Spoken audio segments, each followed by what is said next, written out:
السلام علیکم دوستوں، میں آپ کو میں ٹھیک آئے، آپ لوگ بھی ٹھیک ہوں گے۔ آج کی ویڈیو میں آپ کو خوش آمدید۔ آج اپن لوگ ریئیکٹ کریں گے اس ویڈیو پہ جس میں بتایا گیا کہ روزے کی حالت میں زیادہ کیا پڑھنا چاہیے۔ چلیے آج کی ویڈیو شروع کرتے ہیں۔ شیطان الرجیم، بسم اللہ الرحمن الرحیم۔ ویڈیو کو لائک کر کے آگے شیئر ضرور کر دینا۔ اس وقت پوری دنیا بے شک اسلام اور مسلمین سے جو لرزہ براندام ہے، اس کی سب سے بڑی وجہ اللہ کی کتاب ہے۔ انہیں پتہ ہے کہ جب تک مسلمانوں کے ہاتھوں میں قرآن موجود ہے اور صاحب قرآن صلی اللہ علیہ وآلہ وسلم کا دامن موجود ہے، اس وقت تک قوم مسلم کو کبھی مٹایا نہیں جا سکتا اور اس قوم کا کبھی خاتمہ نہیں کیا جا سکتا۔ آج اگر قرآن مقدس پر اعتراضات ہو رہے ہیں اور قرآن مقدس کی تعلیمات کو مشکوک کرنے کی ناپاک کوشش کی جا رہی ہے، تو سب سے بہترین احتجاج اور سب سے بہترین جواب یہ ہے کہ اگر لوگ قرآن پر پابندی لگانے کی بات کر رہے ہیں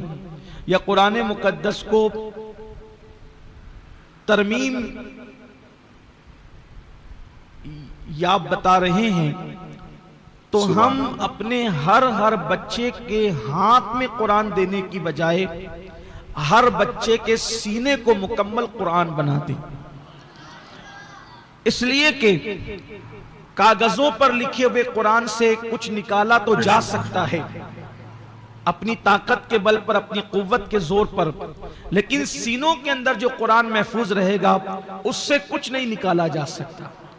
ویسے کاغذوں پر بھی مٹانے کی کسی کی اوقات نہیں ہے، لیکن بفرض محال اگر کسی نے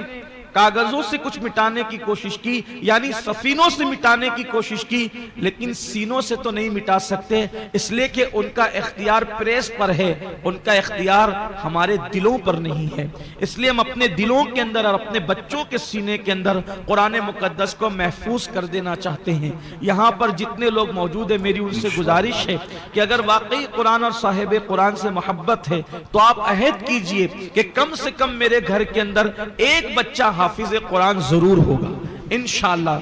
اور یہاں پر جامع آل رسول کے اندر جو حفظ کے حوالے سے اساتذہ محنت کر رہے ہیں، وہ آپ نے اپنی نگاہوں سے دیکھا، وہ آپ نے اپنی آنکھوں سے ملاحظہ کیا۔ یاد رکھیے یہ قرآن ہی ہے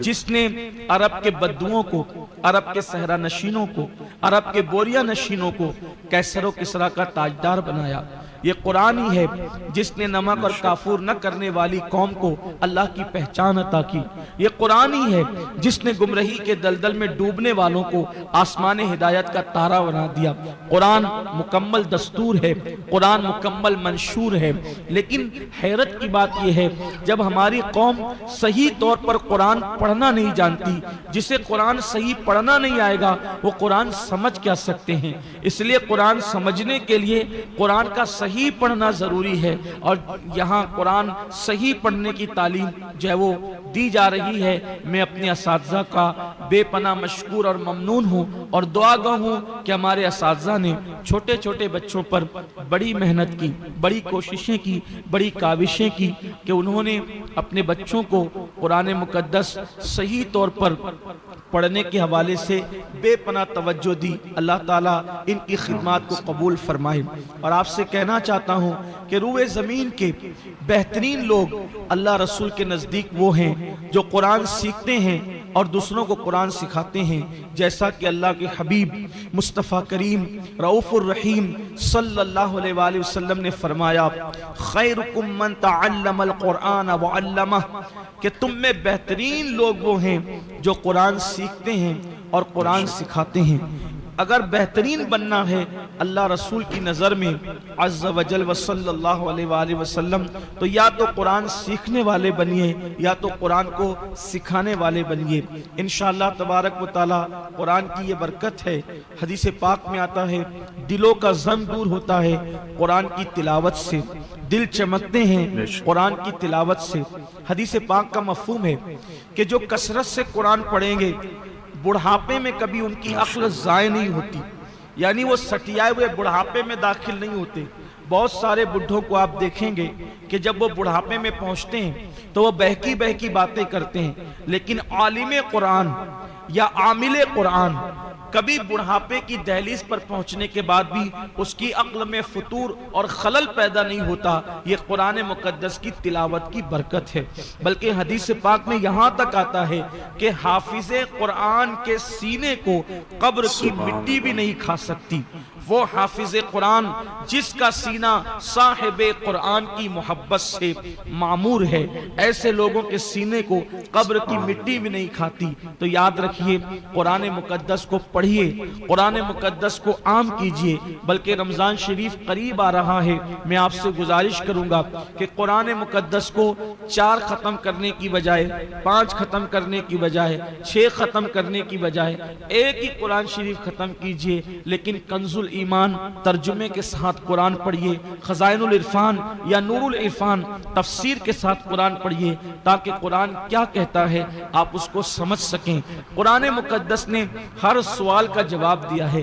دیکھیے قرآن میں کتنی خوبصورتی ہے، قرآن مقدس بیان کرتا جاتا ہے۔ ابھی ہم نے جو صورتیں سنی ہے، اس صورتوں کے اندر کبھی اللہ نے شفق کے جمال کی قسم یاد فرمائی، کبھی افق کی سرخیوں کی قسم یاد فرمائی، کبھی راتوں کی سیاہی کی قسم یاد فرمائی، کبھی دن کے اجالے کی قسم یاد فرمائی، کبھی جنت کی نہروں کا تذکرہ کیا، کبھی پھلوں کا ذکر کیا، کبھی پھولوں کا ذکر کیا، کبھی زمین کو چیر کر جو دانہ کوپل بنتا ہے اور پودا بنتا ہے اس کا خوبصورت ذکر فرمایا۔ کہیں پر کشتیوں کا ذکر کیا گیا ہے، کہیں پر باغات کا ذکر کیا گیا ہے، کہیں پر کھجوروں کا ذکر کیا گیا ہے، کہیں پر انگور کا ذکر کیا گیا ہے، کہیں پر جنت کی نعمتوں کا ذکر کیا گیا ہے، کہیں پر جہنم کے عذاب کا ذکر کیا گیا ہے، کہیں پر اپنی غیرت کا ذکر کیا گیا ہے، کہیں پر اپنی رحمت کا ذکر کیا گیا ہے، کہیں پر جبریل کی قوتوں کا ذکر کیا گیا ہے،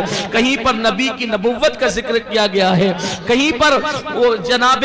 صالح علیہ السلام کی اونٹنی کے قاتل کا ذکر کیا گیا ہے، کہیں پر اللہ اکبر اللہ کی راہ میں قتل ہونے والوں کا تذکرہ کیا گیا ہے۔ ایک تسلسل ہے، قرآن جو مضامین بیان کرتا ہے اس کو اللہ اکبر ایسے مضامین ہے کہ اگر دل میں سمجھ آتی ہو تو انسان کی آنکھیں چھلک پڑتی ہے، اور ایمان والوں کی پہچان ہے جب ان کے سامنے قرآن پڑھا جاتا ہے تو ان کے ایمان میں اضافہ ہوتا چلا جاتا ہے اور ان کی آنکھوں سے اشک رواں ہوتے چلے جاتے ہیں۔ یہ بڑا عظیم اللہ کی طرف سے ہم پر انعام ہے کہ اللہ نے قرآن جیسی عظیم کتاب ہمیں عطا فرمائی۔ اس لیے ہمیں چاہیے کہ قرآن کو تھامے رکھیں، اور بلکہ آپ سے بھی کہتا ہوں، آپ نے بچوں سے قرآن سنا، آپ کا بھی دل چاہتا ہوگا کہ آپ کے بچے اچھا قرآن پڑھیں۔ میری گزارش ہے کہ آپ جامعہ آل رسول میں اپنے بچوں کا داخلہ کرائیں تاکہ وہ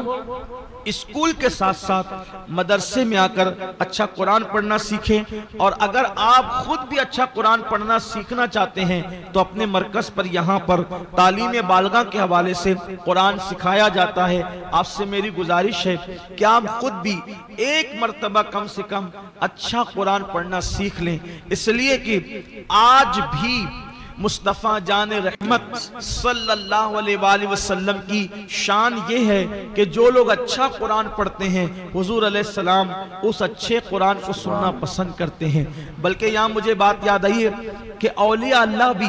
قرآن مقدس جو اچھا پڑھتے ہیں ان کو سننے کو بہت پسند فرماتے ہیں۔ ہم لوگ مزارات اولیاء پہ جاتے ہیں اور بہت سارے ورد وظائف کرتے ہیں، لیکن میں کہتا ہوں سارے ورد وظائف اپنی جگہ، اگر ہم وہاں جا کے قرآن کی تلاوت کریں اس کی اپنی برکت ہی کچھ اور ہے۔ دیکھو قرآن کی برکت، جو قرآن میں برکت ہے وہ کسی اور وظیفے میں نہیں ہے۔ ہر وظیفے کی اہمیت اپنی جگہ ہے، لیکن ہر کوئی نہ کوئی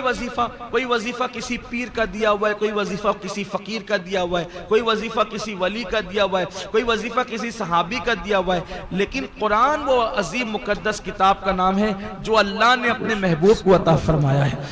اس سے بڑی بات کیا ہے؟ قرآن کی بڑی عظمتیں ہیں۔ یہاں پر ایک چھوٹا سا واقعہ میں آپ کے سامنے پیش کرتا ہوں کہ قرآن آپ جہاں پڑھیں گے وہاں آپ پر رحمت و نور کی برسات ہوگی۔ بیان کیا جاتا ہے کہ ایک حافظ قرآن، ایک اچھا قرآن پڑھنے والا سرکار غریب نواز کے آستانے پر گیا اور آستانے پر جانے کے بعد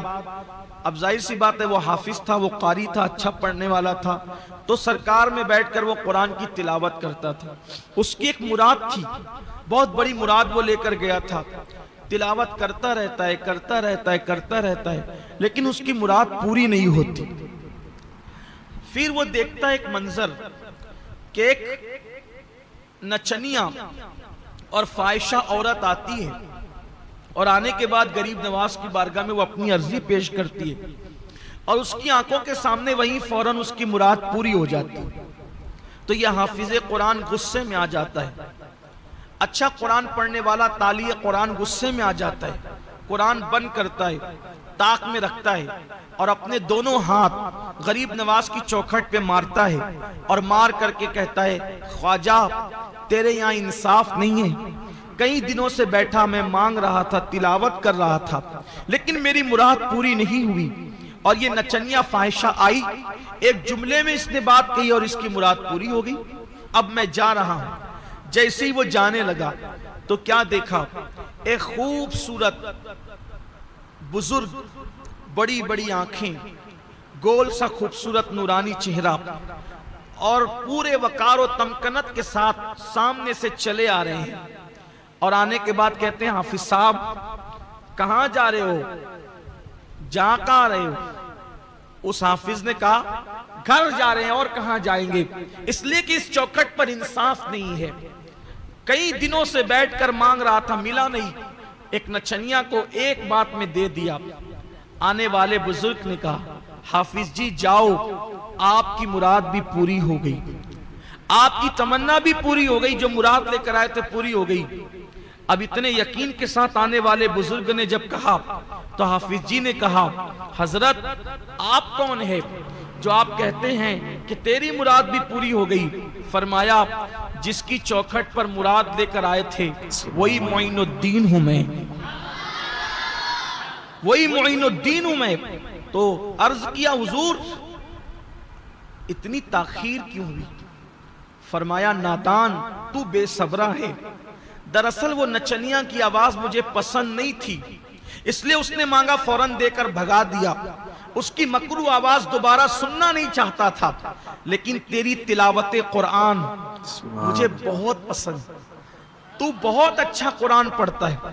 تو قرآن بہت اچھا پڑھتا ہے، اس لیے دینے میں دیر کر رہا تھا کہ جتنی دیر ہوگی اتنے دن تو میری چوکھٹ پہ رکے گا اور مجھے قرآن سناتا جائے گا،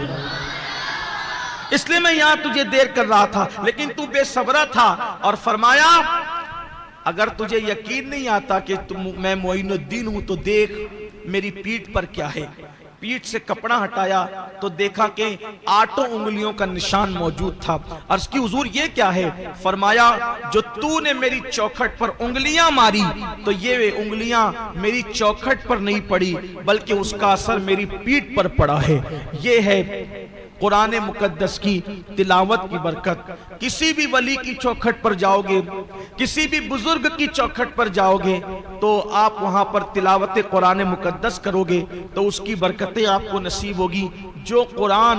موت کی تکلیف کو آسان کر دے، کیا وہ قرآن زندگی کی تکلیف کو آسان نہیں کر سکتا؟ اس لیے ہمیں قرآن مقدس صحیح پڑھنے کی کوشش کرنا چاہیے۔ اللہ سے دعا کرتا ہوں کہ اللہ مجھے، میری تمام نسلوں کو اور آپ سب کو اور آپ کی نسلوں کو اللہ قرآن صحیح پڑھنے کی توفیق عطا فرمائے۔ قرآن سیکھیے، اس لیے کہ علم دین سیکھنے کی کوئی عمر نہیں ہوتی۔ میرے آقا علیہ السلام نے فرمایا کہ علم حاصل کرو ماں کی گود سے لے کر، من المہد الی اللحد، کہ ماں کی گود سے لے کر قبر کی گود میں جانے تک علم حاصل کرو۔ بہت سارے صحابہ ہیں جنہوں نے قرآن مقدس حضور اکرم صلی اللہ علیہ وآلہ وسلم سے ڈائریکٹ سیکھا۔ خود سیدنا فاروق اعظم رضی اللہ تعالیٰ عنہ فرماتے ہیں صرف سورۃ البقرہ میں نے 12 سال میں مصطفیٰ جان رحمت سے سیکھی۔ ہم لوگ کمپیوٹر کے لیے وقت نکال لیتے ہیں، ہم لوگ